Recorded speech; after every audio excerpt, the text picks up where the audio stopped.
Waalaikumsalam warahmatullahi wabarakatuh. Sehat? Alhamdulillah. Sehat.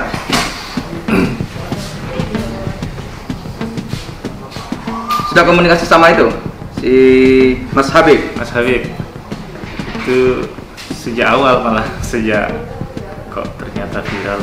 Aduh, ayo kita ke rumah Bapak Bupati. Sebentar, Mas Habib itu teman? Masih ada, ya teman. Keluarga, masih ada keluarga. Asli juga NTB sana? Betul, jadi kita nunggu datang, sempat sakit lah, ini tertunda terus. Gitu. NTB itu kan banyak tuan guru ya? Ya. Saya dulu dekat dengan tuan guru Turmuti.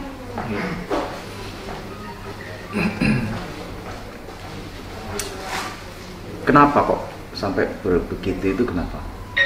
So, kalau ilmu saya udah tinggi, udah luas, nggak mungkin kayak gitu. Saya kemarin ke sana, ke Sumbersari itu, ke Sepeturan. Kan memang sebelumnya itu ada pura yang sudah lama ada di situ. Kan ada pepundian itu, ya kan? Nah, yang di pepundian itu siapa yang buat video yang di pepundian itu, yang di pura itu? Oh itu, saya juga itu spontan. Yang nampel siapa yang nampel? Tangan saya. Hah? Saya. Sambil video sambil Iya. nampel. Yang di pura itu, di pepundian itu. Itu malah nggak paham kalau itu pura, taunya bangunan yang. Loh, tapi kan tahu itu kalau itu apa tempat yang apa namanya seidentik dengan dengan tempat ibadah kita, ibadahnya umat Hindu. Pernah ke Bali nggak? Pernah, tapi yang saya tahu ada kain hitam putihnya. Ya, itu sama lah itu. Tapi nggak ada sih, mungkin karena spontannya. Nah, setelah dari pura itu kan jalan, ya kan? Nah, baru di sana ada sungai itu. Ya, sampai jalan ke sana. Apa sih sampai jalan ke sana-sana itu? Penasaran lihat aliran sungai. Erupsi. Padahal itu daerah masih belum dibuka secara umum, tempat aliran lahar itu. Datang ke Lumajang kapan? Rombongan relawan masjid gabungan. Saya nebeng gitu. Jadi pas ke tempat erupsi habis duhur, mereka para relawan dengan pakaiannya lah. Ya, relawan. Datang itu loh. Datang kapan? Itu saya lupa. Datang segini. Udah erupsi. Erupsi. Berapa hari setelah erupsi? Oh sudah lama sekali. Sudah lama. Seminggu kira-kira? Mungkin awal-awal tahun baru gitu. Sudah Januari, udah lama, udah sebulan. Iya. Ada yang menghubungi untuk datang? Tidak ada, cuma inisiatif. Ingin lihatlah nanti membersamai orang-orang relawan. Terus pertama nyampe di mana?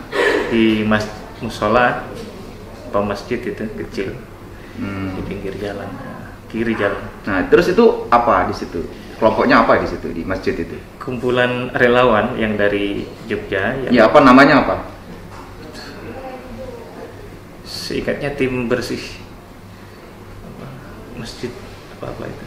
Nah, saya bantu. Memang enggak kontak sebelumnya ke siapa, yang di sini siapa di kontak itu? Enggak.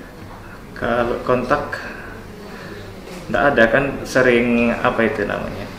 Saya di Jogja kan di masjid-masjid kan ngajar TPQ itu, tahulah kalau ada yang mau berangkat gitu.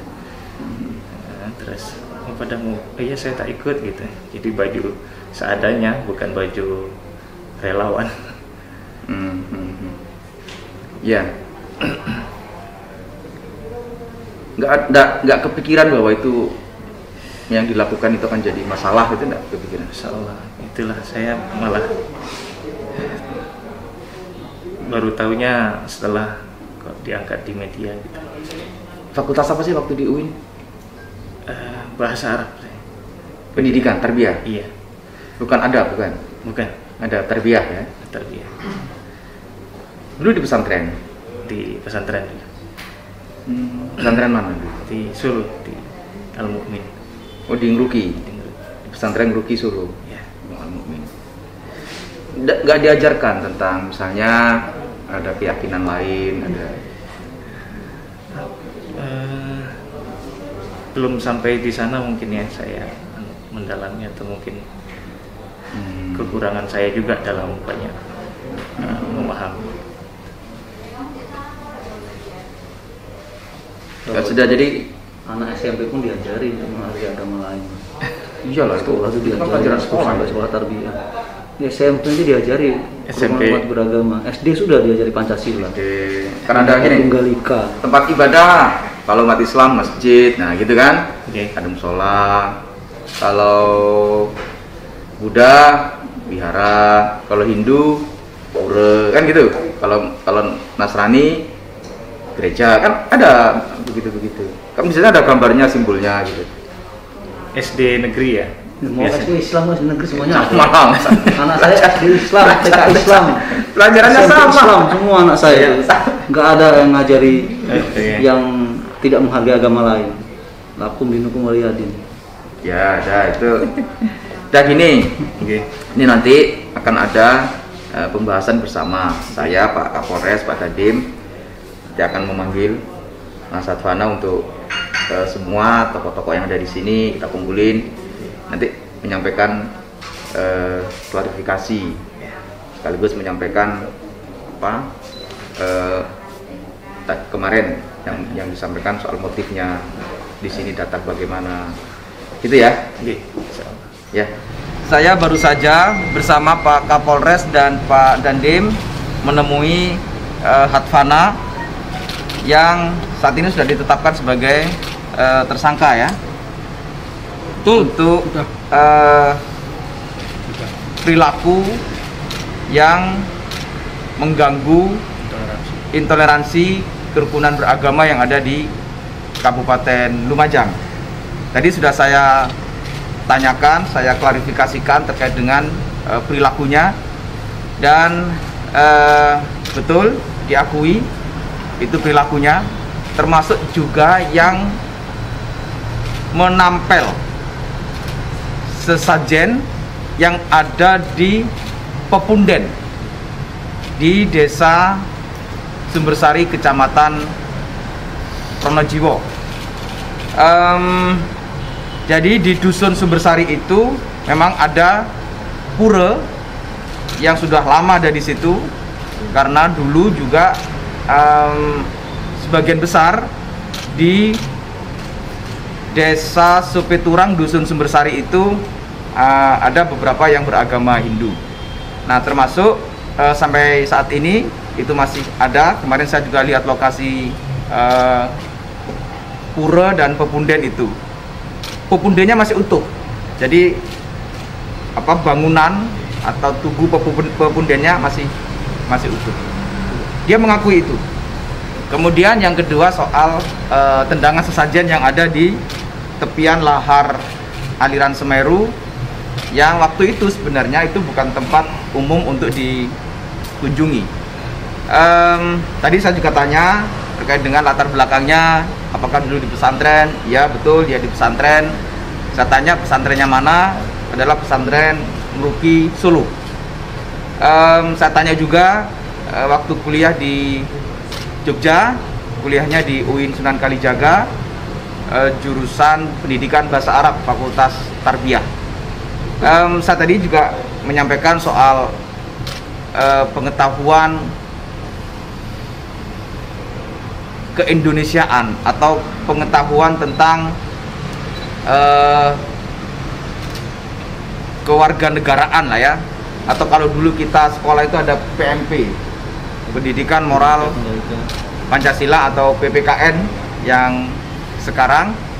Nah, saya tanya apakah mengetahui tempat-tempat ibadah, kalau Islam masjid, kalau Hindu pura, kalau Buddha wihara, kalau teman-teman yang dari Nasrani gereja. Nah, saya sampaikan semua tentang itu. Nah, berikutnya saya, Pak Kapolres, Pak Dandim, dan seluruh jajaran Forkopimda akan membuat semacam Dewan Kehormatan Kerukunan Beragama untuk nanti akan mengklarifikasi semua berkenaan dengan perilaku-perilaku yang intoleran yang dilakukan oleh siapapun yang terjadi di Kabupaten Lumajang, termasuk yang dilakukan oleh Hadvana ini. Nah, forum atau majelis kehormatan itu yang nanti akan melakukan klarifikasi sekaligus pendalaman terhadap perilaku yang dilakukan oleh Hadvana. Insya Allah minggu depan kita akan lakukan forum klarifikasi itu. Kasus ini akan tetap bergulir ke ranah hukum. Jadi adapun nanti ada islah atau maaf-memaafkan, itu tidak akan berpengaruh sama sekali dengan proses hukum yang sedang kita tempuh. Jadi adanya Dewan Kehormatan atau nantinya apabila terjadi maaf-memaafkan, itu hanya sebagai pertimbangan dari persidangan pengadilan untuk pengurangan hukuman dari yang bersangkutan. Kemudian juga saya sampaikan bahwa dari pertama kasus ini Polres Lumajang yang menangani, jadi bukan Polda Jatim. Kami memohon bantuan backup Polda Jatim untuk membantu menangkap pelaku. Namun untuk penyidikan seluruhnya kami yang menangani. Seluruh tahapan penyidikan sudah kami lakukan, dari gelar perkara, pemeriksaan saksi ahli, kemudian SPDP, surat pemberitahuan dimulai penyidikan sudah kita kirimkan ke jaksa. Semuanya sudah berjalan dan bergulir, dan kami akan percepat kasus ini sehingga segera bisa naik ke kejaksaan dan persidangan.